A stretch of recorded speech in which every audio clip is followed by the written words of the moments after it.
Good morning बच्चों। आज हम पॉलिटिकल साइंस बीए द्वितीय वर्ष में ब्रिटिश संविधान और इसकी विशेषताओं का अध्ययन करेंगे। ब्रिटिश संविधान United kingdom of great Britain तथा उत्तरी आयरलैंड का संविधान है। इंग्लैंड, वेल्स, स्कॉटलैंड से मिलकर ग्रेट ब्रिटेन बना है। इंग्लैंड और वेल्स का एकीकरण 1535 में हुआ था और ग्रेट ब्रिटेन राज्य के निर्माण करने के लिए इसमें स्कॉटलैंड 1707 ईस्वी में शामिल हुआ। जब यूनाइटेड किंगडम ऑफ ब्रिटेन और उत्तरी आयरलैंड की स्थापना 1921 में हुई। इन सभी को मिला के ग्रेट ब्रिटेन कहा जाता है। ब्रिटिश संविधान दुनिया में सबसे पुराना है, साथ ही ये सबसे पुरानी जनतांत्रिक प्रणाली भी है। यथार्थ में ब्रिटिश संविधान की जननी है। प्रतिनिधि सरकार के सिद्धांतों तथा इसकी संस्थाओं का विकास सर्वप्रथम ब्रिटेन में हुआ था। ब्रिटिश संविधान राजतंत्र, अभिजाततंत्र और जनतंत्र का मिश्रण है। ब्रिटिश संविधान की प्रमुख विशेषताओं का वर्णन किया गया है। अब हम ब्रिटिश संविधान की प्रमुख विशेषताएं कौन कौन सी है इनके बारे में अध्ययन करेंगे। पहली विशेषता है अलिखित संविधान। ब्रिटेन का संविधान है वो अलिखित है। जैसे भारत का संविधान लिखित है, अमेरिका का लिखित है, दक्षिणी अफ्रीका का लिखित है, जबकि ब्रिटेन का संविधान है वो अलिखित है। यूनाइटेड किंगडम में सरकारी अधिकारों के विवरण और प्रयोग को निर्धारित करने वाले अधिकांशतः सिद्धांत लिखित नहीं है। ब्रिटिश संविधान का केवल आंशिक भाग ही लिखित दस्तावेजों में है। ब्रिटिश संविधान का क्रमिक विकास हुआ है, ये अधिनियमित नहीं है, ये इतिहास की देन है, क्रमिक विकास का परिणाम है। ये संयोग तथा बुद्धिमत्ता की संतान है, ये स्थिर नहीं है बल्कि ये गतिशील संविधान है। अतः अपनी पुस्तक थॉट्स ऑन द कॉन्स्टिट्यूशन में एम एस एमरी कहते हैं कि ब्रिटिश संविधान कानून पूर्व क्रमिकता और परंपरा का मिश्रण है। ब्रिटिश संविधान के विभिन्न तत्वों या स्रोतों का वर्णन इस प्रकार किया गया है। परंपराएं। ब्रिटिश संविधान के अधिकांशतः मूल तत्व या घटनाएं परंपराएं करती है। ये राजनीतिक व्यवहारों के अलिखित सिद्धांतों तथा संवैधानिक व्यवहारों का प्रथागत आचरण है जिनका विकास समय के दौरान हुआ है। जे.एस. मिल ने इनका वर्णन संविधान के अलिखित नीति विचन के रूप में किया, परंतु कानून के विपरीत उनको न्यायालयों द्वारा मान्यता नहीं मिलती है और न ही न्यायालयों द्वारा इन्हें लागू नहीं किया जाता है। ब्रिटिश राजनीतिक संस्थाओं के वास्तविक गतिविधियों में ये परंपराएं बहुत महत्वपूर्ण भूमिका अदा करती है। चूँकि उनको परंपरा और जनमत का समर्थन प्राप्त होता है, इसलिए आमतौर पर उनका पालन किया जाता है। ब्रिटेन की कुछ जानी मानी परंपराएं निम्न हैं। राजा या रानी को अपने वैधानिक अधिकारों का प्रयोग प्रधानमंत्री के नेतृत्व वाले मंत्रिमंडल की सलाह पे करना चाहिए। राजा को प्रधानमंत्री पद पर हाउस ऑफ कॉमन्स में बहुमत रखने वाली पार्टी के नेता को नियुक्त करना चाहिए। राजा को संसद के निचले सदन की समाप्ति प्रधानमंत्री की सलाह पे करनी चाहिए।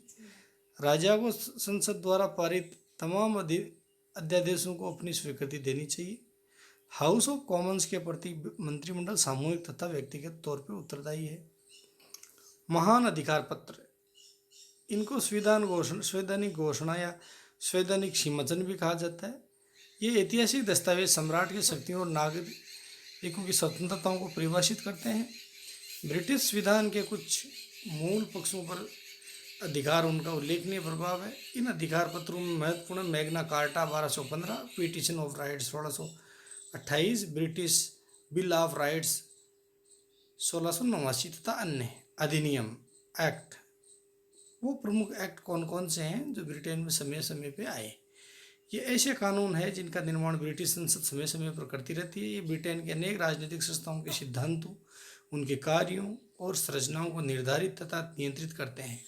ब्रिटेन में महत्वपूर्ण अधिनियम habeas corpus act 1679, institute of Westminster 1931, minister of crown act 1937, people representation act 1948 आदि।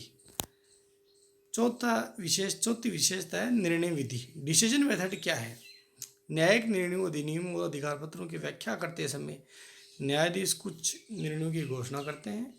ऐसे निर्णय औपचारिक कानून के अर्थ और विस्तार को तय करते हैं। इनका महत्व इस तथ्य में निहित है कि समान वादों में निचले न्यायालय उस न्यायालयों के निर्णयों को मानने के लिए बाध्य होते हैं।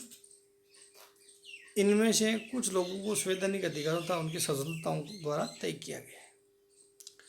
प्रचलित कानून ये न्यायाधीशों द्वारा निर्मित कानूनों का एक निकाय है। इसने सरकार की शक्तियों तथा नागरिकों के साथ इसके संबंधों से जुड़े कुछ महत्वपूर्ण नियमों सिद्धांतों को परिभाषित किया है।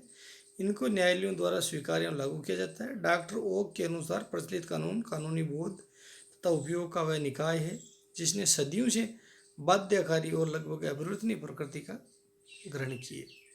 कानूनी टीकाएं ये देश के संवैधानिक कानूनों पर संवैधानिक विशेषज्ञों द्वारा लिखी गई व्याख्याएं या पाठ्य पुस्तकें हैं। ये ब्रिटेन की राजनीतिक संस्थाओं की कार्यप्रणाली के संबंध में गहरी जानकारी देती है। ये कुछ संवैधानिक सिद्धांतों के अर्थों को स्पष्ट करती है तथा उसके उनके विस्तार को तय करती है।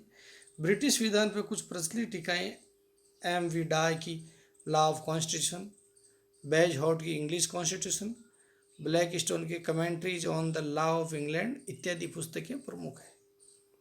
लचीला कानून, फ्लेक्सिबल कानून। ब्रिटेन का कानून लचीला भी है। अमेरिका संविधान के विपरीत ब्रिटिश संविधान की प्रकृति लचीली है।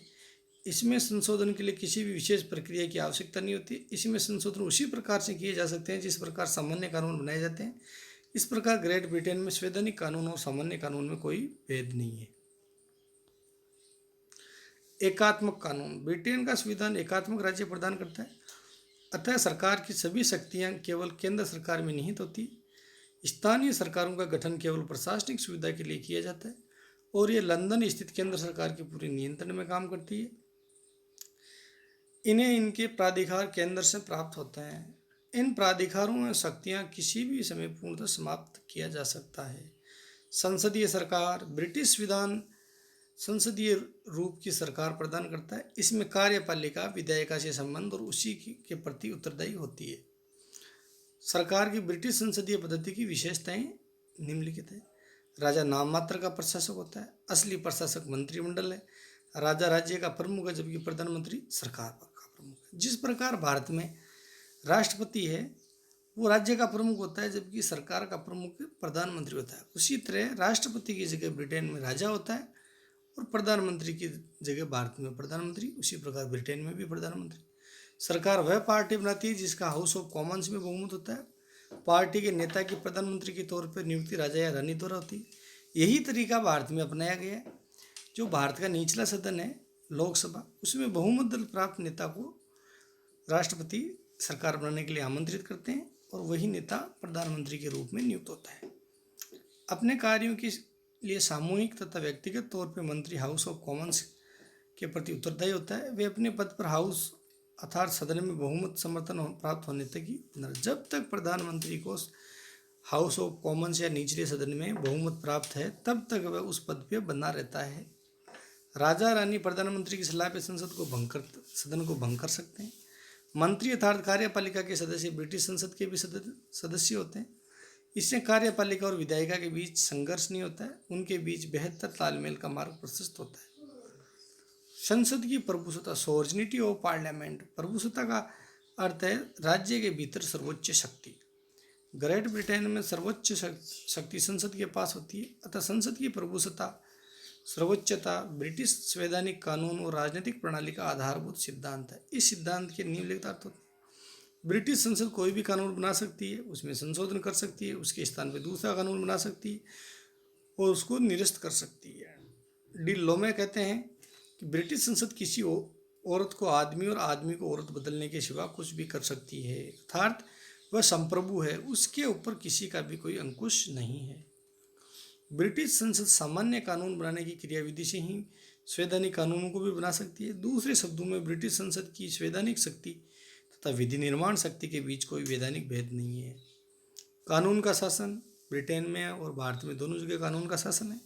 तो कानून के शासन का सिद्धांत ब्रिटिश संवैधानिक पद्धति के लिए मूलभूत विशेषता है। ये कानून को सर्वोच्चता देती है, इसलिए आदेशित करती है कि सरकार को कानून के अनुसार कानून की सीमाओं में काम करना चाहिए। एम वी डायसी ने अपनी पुस्तक दी लॉ ऑफ कॉन्स्टिट्यूशन 1885 में कानून के शासन के 3 आशय गिनाए हैं।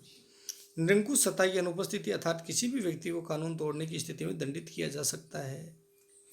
कानून के समक्ष समानता, अर्थात न्यायालयों द्वारा प्रशस्त देश के आम कानून समान रूप से सभी नागरिकों पर लागू होंगे, चाहे वे गरीब हो, अमीर हो, ऊंचे हो, नीचे हो, अधिकारी हो या गिर। अर्थात कानून के समक्ष सभी लोग समान हैं। व्यक्ति के अधिकारों को प्रमुखता। संविधान व्यक्ति के अधिकारों का स्रोत नहीं बल्कि न्यायालय द्वारा परिभाषित और परिवर्तित व्यक्ति के अधिकारों का परिणाम है। ग्रेट ब्रिटेन में नागरिकों के अधिकार संविधान से नहीं, न्यायिक निर्णय से प्रभावित होते हैं। संवैधानिक राजतंत्र, कॉन्स्टिट्यूशनल मोनार्की। ग्रेट ब्रिटेन राजतंत्रीय राज्य है। इसको सीमित वंशानुगत राजतंत्र कहा जाता है। राज्य प्रमुख वंशानुगत राजा रानी होती है। सर्वोच्च कार्यपालिका सत्ता का प्रतीक ताज है, परंतु राजा या रानी केवल राज करते हैं, शासन नहीं चलाते हैं। इन शक्तियों का उपयोग वास्तव में प्रधानमंत्री के नेतृत्व में मंत्रिमंडल करता है। अपनी गतिविधियों के लिए मंत्रिमंडल सामूहिक रूप से संसद अंततः मतदाताओं के प्रति उत्तरदायी है। अतः ग्रेट ब्रिटेन में संवैधानिक राजतंत्र है। ताज और राजा के बीच वही अंतर है जो एक संस्था के रूप में राजा और एक व्यक्ति के रूप में राजा के बीच होता है। दूसरे शब्दों में राजा एक व्यक्ति है, वही ताज एक संस्था अर्थात राजशाही की संस्था है। राजा नश्वर है परंतु ताज अनश्वर है। ये बात ग्रेट ब्रिटेन में प्रचलित एक वक्तव्य से स्पष्ट रूप से अभिव्यक्त होती है। राजा मृत है, राजा अमर रहे, जिसका अर्थ है कि सिंहासन पर बैठने वाला व्यक्ति मर गया किंतु राजशाही की संस्था जीवित है। द्विसदनीय पद्धति। ब्रिटेन में भी भारतीय तरह दो सदन होते हैं। जिस प्रकार से भारत में राज्यसभा ऊपरी सदन, लोकसभा निम्न सदन होते हैं, उसी तरह ब्रिटेन में भी दो सदन है, हाउस ऑफ लॉर्ड्स और House of Commons. House of Lords उच्च सदन होता है। ये दुनिया का सबसे पुराना सदन है। इसमें लॉर्ड, रईस और सामंत होते हैं जो ब्रिटिश राजनीतिक प्रणाली के अभिजात तत्वों का प्रतिनिधित्व करते हैं। वर्तमान में इसके 1150 मनोनीत सदस्य 7 विशेष समूह से आते हैं। अधिकांश में एक वंशानुगत निकाय है।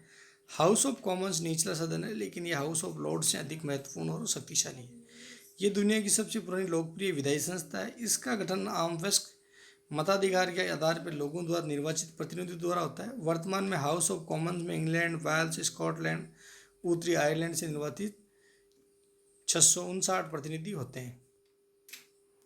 इस प्रकार से ये ब्रिटेन के संविधान की प्रमुख विशेषताएं हैं।